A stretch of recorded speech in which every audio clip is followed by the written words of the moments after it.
చాలా సార్లు మనకు ఎన్ని అకాంప్లిష్మెంట్స్ ఉన్నా, మనకి ఎన్ని అవార్డ్స్ వచ్చినా, రివార్డ్స్ వచ్చినా, మనకు చాలా పేరు వచ్చినా, సక్సెస్ వచ్చినా గానీ మనకు కాన్ఫిడెన్స్ రాదు.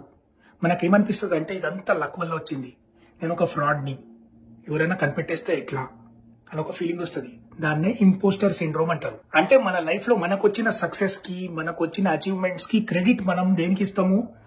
లక్, టైమింగ్, వేరే వాళ్ళ ఎఫర్ట్ వల్ల వచ్చింది, నేనేం చేయలేదు, అసలు నా కాంట్రిబ్యూషనే లేదు అన్న ఫీలింగ్ తో చచ్చిపోతాం. ఈవెన్ దో నువ్వే చేసినావు మొత్తం, బట్ యూ ఫీల్ దాట్ నా సొంత ఎబిలిటీస్ వల్ల ఏది రాలేదు, మొత్తం లక్ వల్ల వచ్చింది, ఎక్స్టర్నల్ ఫ్యాక్టర్స్ వల్ల వచ్చింది, అన్ని గ్రహాలు లైన్ గా నిలబడినాయి అందుకని వచ్చింది అని ఏమేమో ఎక్స్ప్లెనేషన్ ఇచ్చుకుంటాం. మనం అంతా చేస్తాం, అన్ని రకాల ఎక్స్ప్లెనేషన్ ఇస్తాం, కానీ ఆ క్రెడిట్ మాత్రం తీసుకోము. ఎఫర్ట్ పెట్టిన క్రెడిట్ నా వల్ల వచ్చింది, నా టాలెంట్ వల్ల వచ్చింది అన్న కాన్ఫిడెన్స్ ఉండదు.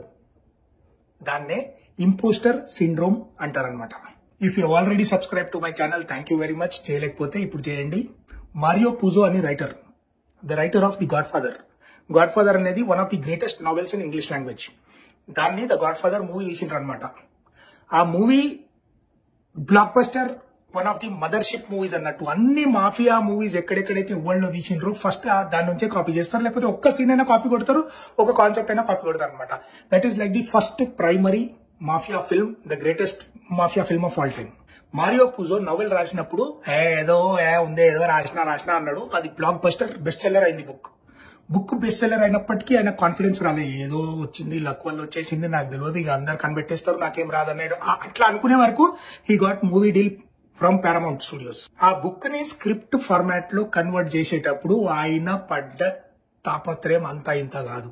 Full tension everyday. సరిగా చేస్తున్నానో లేదో, ఏం చేస్తున్నానో, నాకైతే స్క్రీన్ ప్లే అస్సలు రాదు, ఏం రాదు, అది రాదు, ఇది రాదు అని చెప్పి టెన్షన్ పడి ఎట్లనో అట్లా వేరే ఫ్రెండ్స్ సపోర్ట్ వల్ల హీ ఫినిష్ ద స్క్రిప్ట్.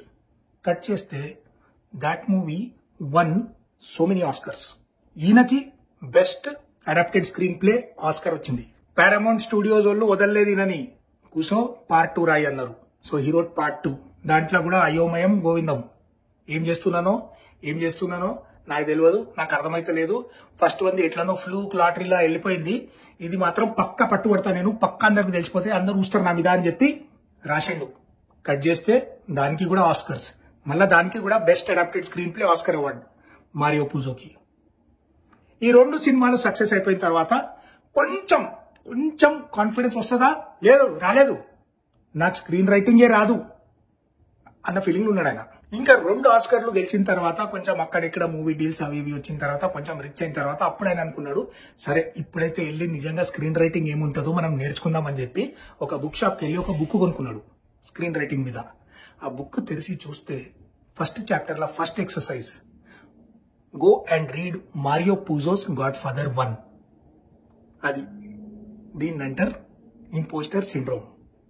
మనం ఎక్సలెంట్ ఉంటాం కానీ మనకే తెలియదు. దునియాలందరికీ కంపాషన్, అదే జాలి, కరుణ, మాయ అవన్నీ చూపిస్తాం, కానీ మనం చూపించుకోము అప్పుడప్పుడు. దానివల్ల చాలా సఫర్ అవుతాం మనం. ఈ పర్ఫెక్షనిజం వెనకాల పోయి మెంటల్ హెల్త్ పాడు చేసుకోవద్దు. మిస్టేక్స్ జరుగుతాయి, అందరికీ జరుగుతాయి. ఒక్క మిస్టేక్ జరిగితే ఎవరు చచ్చిపోడు. ఇంపోస్టర్ సిండ్రోమ్ మనకి దూరం ఉండాలంటే మనం ఫస్ట్ దగ్గర కావాలా. ఇంకో కాన్సెప్ట్, ఇంకో స్టోరీతో మళ్ళీ కలుస్తా. Please subscribe to desi entropy. Thank you.